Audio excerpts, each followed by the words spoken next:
Andrew Berry addressed the media out in Berea after the pick of Mason Graham. Let's listen in to Andrew Berry talking about Mason Graham and the trade from 2 to 5. Do you and Jim Schwartz believe that Mason Graham is a better complement to Myles Garrett than Abdul Carter?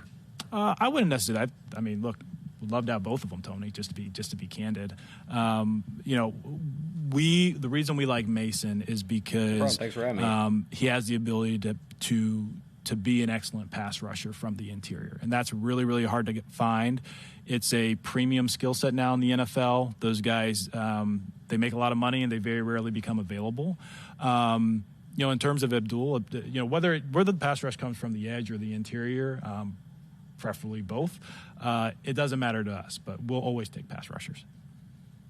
Hey, Andrew, when you talked about the DNA fit, can you go a little bit more into that? What specific position will he play? And also, just how do you see him fit in when Mike Hall was also your first pick last year? And it seems like he got a lot at one spot. Yeah, so to answer your first question, Nate, when we say DNA fit, we want players what we call attack players. So guys who can use movement, quickness, power to really reestablish the line of scrimmage, get upfield and ultimately rush the passer.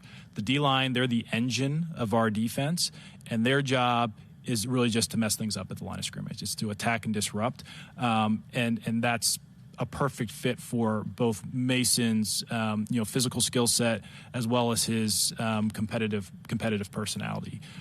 In terms of positionally, we don't. In an ideal world, we're not really distinguishing our defensive tackles in our system. Sometimes we'll play left and right. I know some teams will say, hey, nose tackle or 3-tech. We really just want very similar defensive tackles. We feel like the best way to get mismatches in the NFL is to have interior pass rushing defensive linemen, because they're just a lot harder to protect against, slide to than your edge guys. And so we're part of the reason we're so excited is to have Mike and Mason, two guys that we think will legitimately affect the quarterback. And if they get singled up because Myles is commanding those slides, they can really make offenses pay. And then the last thing I'd say is, we really want to be 6 to 8 deep across the defensive line, because we play our guys like they're like hockey lines, right?